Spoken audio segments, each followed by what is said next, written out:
नमस्कार, मैं चंद्रशेखर जोशी, देवभूमि टुडे में आपका स्वागत है। धन्यवाद। जी, हम इस समय लोहाघाट क्षेत्र में हैं। दरअसल लोहाघाट में 11 फरवरी को मुख्यमंत्री का प्रस्तावित दौरा है।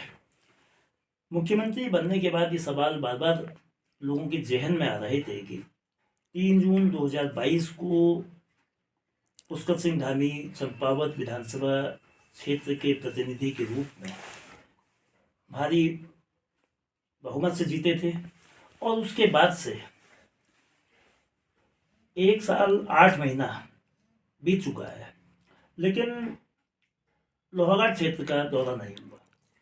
जबकि चंपावत के बनबसा से लेकर टनकपुर, चंपावत, तल्लादेश, नरसिंह डाडा, लोहाघाट क्षेत्र में रीठा साहब, देवीधुरा जैसे बहुत सारे इलाकों का दौरा हुआ, तो लोगों के जहन में ये बात आ रही थी कि क्या इसके पीछे कोई राजनीतिक कारण है कि लोहाघाट सीट कांग्रेस के पास है। और लोहाघाट सीट का जो उत्तराखंड बनने के बाद का इतिहास रहा है, साल 2002 से 5वां चुनाव हुआ है और 3 बार ये सीट कांग्रेस के पास गई है। बीजेपी ने जो सीट 2012 से 2022 तक जीती है, तो उस जीत का श्रेय, मतलब इकलौती जीत जो 2 बार मिली है, वो विधायक पूरन सिंह फत्याल, उन्होंने साल 2012 में 11,000 वोटों के भारी फर्क, मतलब करीब 12,000 वोटों के भारी अंतर से पूर्व कैबिनेट मंत्री और सिटिंग एमएलए को हराया था। तो सवाल अब यह है कि जो दौरा मुख्यमंत्री पुष्कर सिंह धामी का 11 फरवरी को होना है, उस दौरे के क्या राजनीतिक मायने होंगे लोहाघाट क्षेत्र के लिए, लोहाघाट विधानसभा के लिए, चंपावत जिले के लिए और आने वाले लोकसभा चुनाव के लिए। तो इस संबंध में हम बात करते हैं। 2 बार के विधायक रहे, इस सीट से एक भारतीय जनता पार्टी को एकमात्र दोनों बार जीत दिलाने वाले विधायक और अपनी बेबाक तेज़ छवि के लिए जाने जाने वाले, तो फत्याल साहब, बहुत स्वागत है आपका। धन्यवाद आपको जोशी जी। तो क्या मायने हैं कि एक तो जो मुख्यमंत्री पुष्कर सिंह धामी आए थे, यद्यपि वो आपके वहाँ भी निजी कार्यक्रम में आए थे उस समय, लेकिन वो एक मसला अलग था। तो अब जो एक पब्लिक फोरम में जो आ रहे हैं, तो उसके मायने क्या है? क्या उसका चुनाव से कोई कनेक्शन है या लोहाघाट से क्या उम्मीदें हैं और क्या मायने हैं? पहले तो ऐसा है, कोई भी राजनीतिक दल हो या उसके मुखिया हो, उनका आना चुनाव के टाइम में राजनीतिक अगर ना भी हो तो उसको लोग उसी ओर देखते हैं। और जहाँ तक इस विधानसभा में आपने ये भी बीच में जिक्र किया कि शायद वो यहाँ कांग्रेस का विधायक है, और इसी कॉन्स्टिट्यूंसी में आप रीठा साहिब इसी कॉन्स्टिट्यूंसी लोहाघाट में पड़ता है, देवीधुरा 2 बार आगे इसी कॉन्स्टिट्यूंसी में पड़ता है, और बीच में कोई ऐसे कार्यक्रमों में बिसिंग क्षेत्र में भी आए। परसों सामाजिक दुख सुख में हमारे हयाता जो थे उनके यहाँ भी आए। आना जाना इस विधानसभा में करीब 4-5 बार रहा है। जो आज का दौरा 11 तारीख का है, तो यहाँ सभी कार्यकर्ता जनभावना में थी कि एक लोहाघाट में भी कार्यक्रम बनाए, और उनकी मंशा तो लगातार रही। उनने जैसे पार्टी बनाया, रीटा बनाया, लेकिन यहाँ के लोगों ने उतनी पहल ज़्यादा नहीं करी कि यहाँ भी होना है। अब जब सब जगह का दौरा हो गया है, तो लोगों की इच्छा है कि लोहाघाट में भी मुख्यमंत्री आए, इसी उद्देश्य से बनाया है। और निश्चित तौर पे उनको, जैसे कि आपने कहा कि लगभग 1 साल 8 महीने चंपावत में विधायक के रूप में निर्वाचित होने और सरकार पर उसका नेतृत्व कर रहे हैं, और उसी के तहत चंपावत में बहुत बार उनका आना हुआ है और यहाँ के लिए भी विकास के लिए तमाम चीज़ें की है। और जो 11 तारीख का जो डेट है, लोगों को भी बहुत आशा है कि लंबे समय के बाद पहली बार एक मुख्यमंत्री के तौर पे टाउन में प्रवेश कर रहे हैं, तो उनको यहाँ की स्वास्थ्य की, पेयजल की, सड़कों की, जो रुके हुए कार्य हैं उनके समाधान की भी आशा है। और निश्चित तौर पर हमें भी आशा है कि वो निश्चित तौर पर कोई बड़ी घोषणा यहाँ पर करेंगे, और जनहित में भी घोषणाएं होगी और उसका राजनीतिक लाभ भी मिलेगा। एक राजनीतिक दल होने के नाते, मुख्यमंत्री होने के नाते मैं भी एक राजनीतिक प्रतिनिधि भी रहा हूँ। मैं 2 बार, जैसे कि कहा कि मैं बीजेपी का विधायक के तौर पर रहा, केवल भाजपा से केवल मुझे ही 2 बार का मौका मिला, जबकि हमने राजनीतिक संघर्ष यूपी के टाइम में 2-3 बार जिला पंचायत भी रहे। तो लोगों को आज आशा है, और इनका मुख्य उद्देश्य है कि कार्यकर्ताओं की भावनाएं और कार्यकर्ताओं का दबाव, कि लोहाघाट में आपको लगभग 2.5 साल हो गया है। पहली बार भी जब ये 22 का चुनाव नहीं हुआ था, उनको 8-10 महीने का मौका पहले भी मिला था। यहाँ उनको ना आने के लिए लोगों का ये दबाव था कि आपको लंबा टाइम हो गया, आपका दौरा यहाँ होना है। उसी उद्देश्य से उनने यहाँ पर दौरा किया, और उसका निश्चित तौर पर स्वास्थ्य सेवा में, सड़कों में, पेयजल में उसका लाभ यहाँ के लोगों को मिलेगा। और मुझे आशा ही नहीं, पूर्ण विश्वास है कि यहाँ की पानी की, स्वास्थ्य की, सड़कों की समस्याएं रुके हैं कार्य गति लेंगे। लोहाघाट की पहचान आपके कार्यकाल के दौरान एक नए रूप में भी हुई है। नैनीताल को सरोवर नगरी कहा जाता है, लेकिन अब लोगों की नज़र, पूरे उत्तराखंड की नज़र कोलीढीक झील पर भी आ रही है, और झील के माध्यम से पर्यटन भी बढ़ रहा है, स्वरोजगार भी मिल रहा है, और ग्रामीण इकोनॉमी भी डेवलप हो रही है। अब सवाल यह है कि जो पेयजल की समस्या है, एक सरयू लिफ्ट पेयजल योजना को लेके बात आ रही है, दूसरा एक कोलीढीक झील भी पेयजल का एक बेहतर विकल्प बन सकता है। तो क्या उस दिशा में भी कोई प्रयास हो सकते हैं? जो प्रपोजल भी जल निगम की ओर से इसमें गया है, तो निश्चित तौर पर प्रयास हो सकते हैं। मुख्यमंत्री के लिए कोई ऐसा काम ऐसा नहीं है जो असंभव है, क्योंकि पेयजल का मामला, लेकिन हमने जब कोलीढीक, आपने कहा कि एक झील का निर्माण हुआ, वो पर्यटन पर आज एक पहचान बनी है, तो उसके लिए हमने बहुत संघर्ष भी किया जब हम पंचायत के प्रतिनिधि तब से लेकिन हम 2017 के सरकार के आने के बाद सफल हुए। आज सब लोग उसे पर्यटन के तौर पर एक पहचान भी बनी है। लेकिन वो झील का निर्माण ही पहली बार जो है ड्रिंकिंग और एग्रीकल्चर से था, तीसरा एक पर्यटन का था। आज पर्यटन के तौर पर भी अपनी एक पहचान कोलीढीक झील बना गई है, और उसका जायका से एक बार सर्वे होके भी शासन स्तर पर उसको देख के लोग चले गए हैं। और दूसरा, लोगों का सरयू का पेयजल की मांग, लोगों की बहुत डिमांड रही, मैंने भी बहुत बार कही। लेकिन जो परिस्थितियां ये थी कि जब भारत सरकार में, उसमें प्रतिनिधि मैं भी था, जब पंचेश्वर डैम के निर्माण का काम वाली बात आई, बड़ी तेजी से भारत सरकार में मीटिंग हुई थी, और जिन जिन क्षेत्रों में क्षेत्र के विधायक या जनप्रतिनिधि डूब क्षेत्र में आते हैं, उनका भारत सरकार में बैठक हुई थी। उसको इसने कि पंचेश्वर से लेके सिमिल खेत तक ये चिन्हित किया गया था कि ये डूब क्षेत्र में आ रहा है, तो इसमें टेक्निकल ऑब्जेक्शन आ जाता है, तो हमने इसको छोड़ दिया था। आज पुनः डैम की प्रगति तेजी से हुई नहीं है, लेकिन भविष्य में बनने की पूरी संभावना भी है। लोग कह रहे हैं कि सरयू से पेयजल होना चाहिए और इसका समाधान होगा, जबकि ये मांग 25-30 साल से सरयू से चलता रहा। जो मेरे हिसाब से, मैं कहता हूं कि सीएम साहब अगर किसी चीज़ की घोषणा करें, स्टेट सेक्टर या नाबार्ड या अन्य मद से दिला सकते हैं, अच्छी बात है, सरयू होनी चाहिए। जो मेरे को व्यक्तिगत जानकारी है, जो वर्तमान में यहाँ की जनसंख्या 2011 की है, तो उसमें 9-10 हज़ार से 11 हज़ार के बीच में यहाँ की जनसंख्या का जो जनगणना, जब कोई भी योजना बनती है तो उसके डाटा इकट्ठे किए जाते हैं, पेयजल योजना या कुछ हो।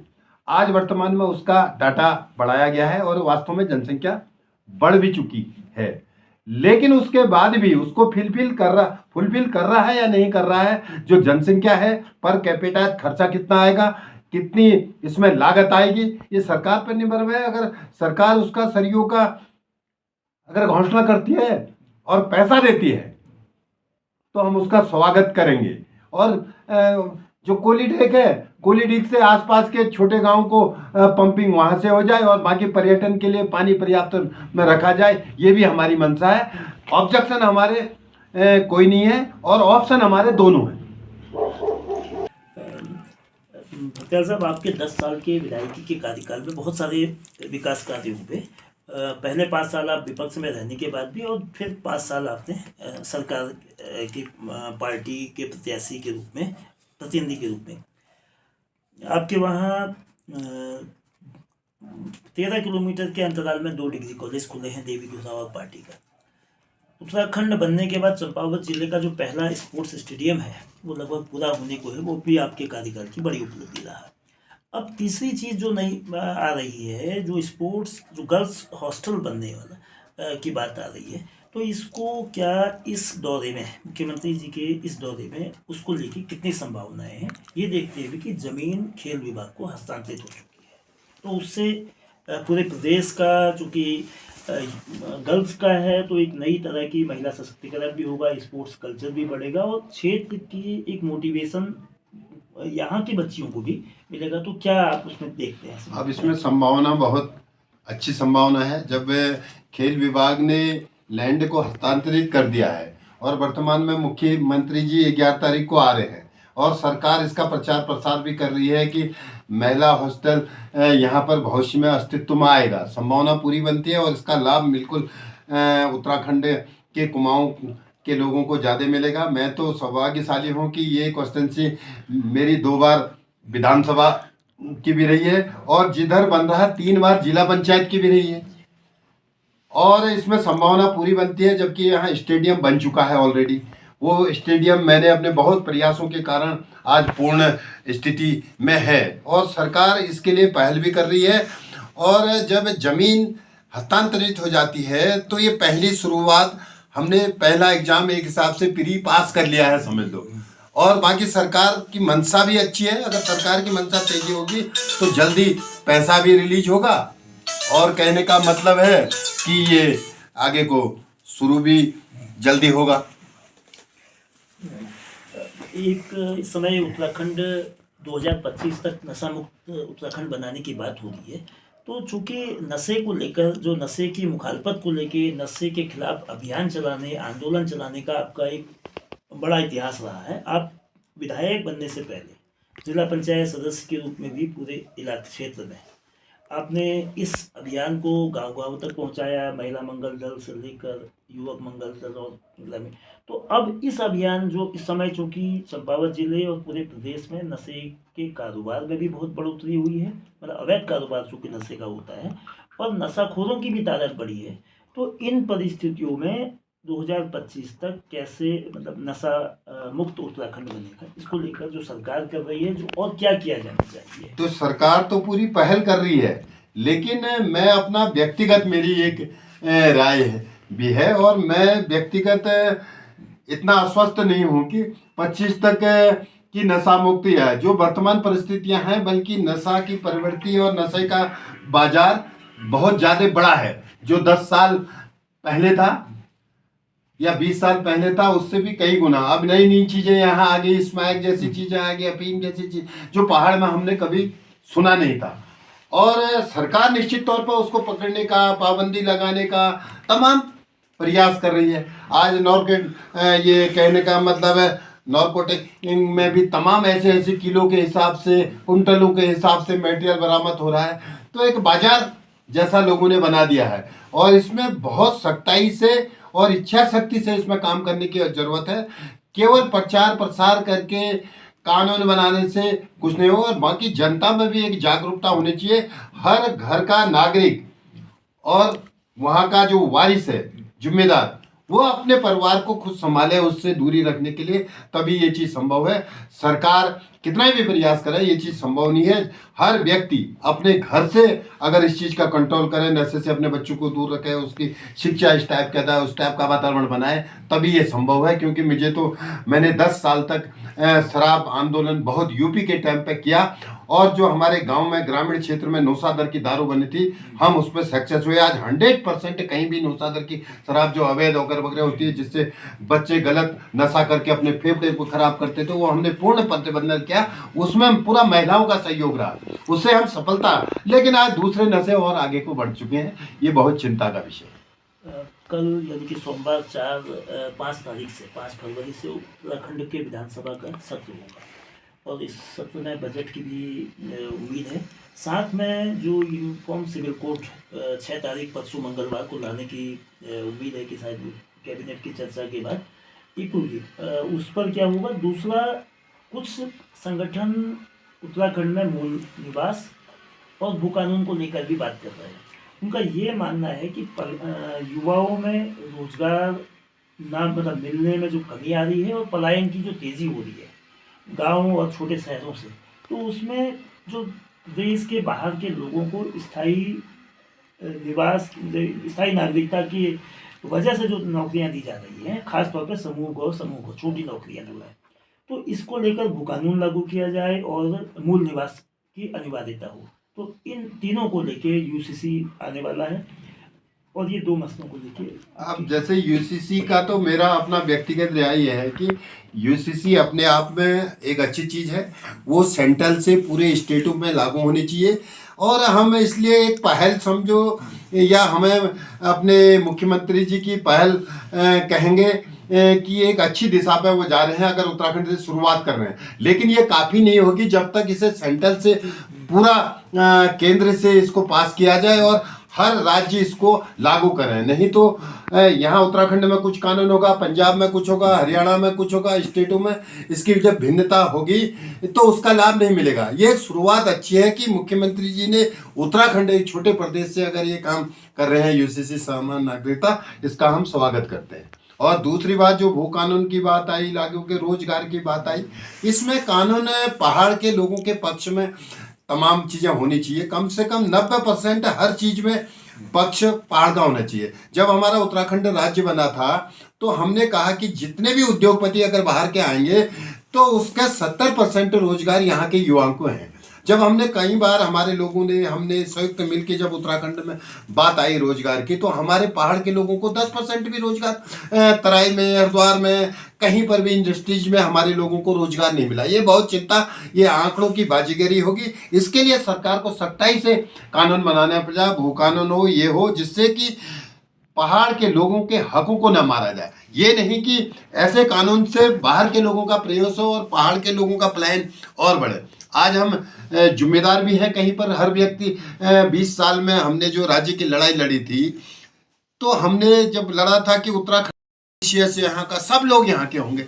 अब जब एक पटवारी की भर्ती पे, नीचे की भर्ती पे, पुलिस की भर्ती पे 80% लोग बाहर के आ रहे हैं, तो हमें इसमें आज सोचने और चिंता का विषय है। आज हम पलायन की बात करते हैं। पलायन सबसे बड़ी चिंता, मैं तो जनप्रतिनिधि को भी उनको अपनी गृहवान में झांकने के, एक बार हरीश रावत जी ने चुनाव में एक बयान दिया था कि पलायन बहुत बड़ी समस्या है। जब हरीश रावत जी को 3 बार उत्तराखंड का अल्मोड़ा लोकसभा का जो है सांसद बनाया, वो आदमी तराई को पलायन हो गए, पहाड़ छोड़ दिए जिनने उनको मजबूती थी, जिनको। तो पहले जनप्रतिनिधि को अपने क्षेत्र में डटे रखना, वहाँ की समस्याओं को उठाना। ये पलायन पहले जनप्रतिनिधि जो कहता है कि हम पलायन रोकेंगे, पहले उनका ही खुद पलायन हो रहा है। 90% लोगों का जनप्रतिनिधि का पलायन, अपने गांव छोड़ दिए हैं उनने, अपना इलाका छोड़ दिया है। कोई विधायक बन जाता है तो कोई देहरादून, कोई दिल्ली, कोई कहीं बस जा रहा है, क्षेत्र में दिख नहीं रहा है, कोई सांसद बन जा रहा है बाहर। पलायन तो वहाँ की चिंता है। जब तक जो कानून बनाते हैं, जो विधानसभा में, सांसद में जो हम बात करते हैं कानून बनाने की, पहले उनकी मंशा साफ हो और वो यहाँ के बारे में, अपने कंस्टिट्यूएंसी के बारे में, पहाड़ का विकास कैसे होगा। और दूसरा चीज है, आज पहाड़ का पलायन तो होते रहेगा जब तक परशमन भी एक बड़ा मामला है। जब हमने राज्य मांगा था कि हम उत्तर प्रदेश की बात करते थे कि उत्तर प्रदेश और उत्तराखंड में हम ट्रैक्टर की ट्राली, हम भाषण देते थे, ट्राली बन के रह जाते हैं, वहां का कब हुई। अब पलायन, कल के दिन जो अस्तित्व है पहाड़ का, राज्य हमने मांगा था कि भौगोलिक स्थिति के पहाड़ी भूभाग का, उसके लिए हमने राज्य मांगा था। आपने भी लड़ाई लड़ी, हमने, हर बच्चों ने, कर्मचारियों तक लड़ाई लड़ी कि उत्तराखंड अपने आप में मजबूत हो, उत्तराखंड की एक अलग पहचान हो। आज विधानसभा में लगभग 30-32 सीटें पहाड़ की लगी हैं, 40 सीटें तराई की होगी। जो दूसरा परसिमन होगा, जब तक हिमालयी राज्यों की तरह नहीं होगा कि क्षेत्रफल के आधार पर, जब तक अगर परसिमन नहीं होता तो आने वाले 20 साल में उत्तराखंड का अस्तित्व खत्म हो जाएगा। अब हर आदमी ने मांग ये भी करनी चाहिए कि परसिमन हिमालय राज्यों की तरह और जो है क्षेत्रफल के आधार पर होना चाहिए, न कि जनसंख्या के आधार पर। आज पलायन होकर सब लोग तराई में जनसंख्या हर 10 साल पे कम से कम 30% बढ़ रही है और पहाड़ में 30% घट रही है। यहाँ का तो अस्तित्व ही खत्म हो जाएगा, तो हम पहाड़ी राज्य की बात कहाँ पर करें। ये भी बहुत चिंता का विषय है। आपका बहुत धन्यवाद फतेहाल साहब। आपने जो कहा कि परिसीमन जो 70 सीटें हैं उसमें 29 पहाड़ में है, 41 मैदान में है, और ये संख्या या अगले पश्चिम में और घट जाएंगे निश्चित रूप से आगे बढ़ सकता है। तो हिमालय राज्यों की तरह ये जो है परसिमन जो है आबादी के साथ साथ क्षेत्रफल मानक होना किया जाए। साथ में अब जो मुख्यमंत्री जी का कार्यक्रम है देर आए दुरुस्त आए की तरह 1 साल 8 महीने बाद हो रहा है, लेकिन उम्मीद है आप पूर्व विधायक और भाजपा के वरिष्ठ नेता के रूप में आपको भी है, लोगों को भी है। देखने की बात यह है कि उनमें से कितनी पूरी होती हैं, और ये की जा सकती है कि मुख्यमंत्री का जिला है तो ये इसमें विकास की नई संभावनाएं उनके दौरे के बाद जरूर पूरी होंगी, ऐसा कम से कम आस की जा सकती है। धन्यवाद।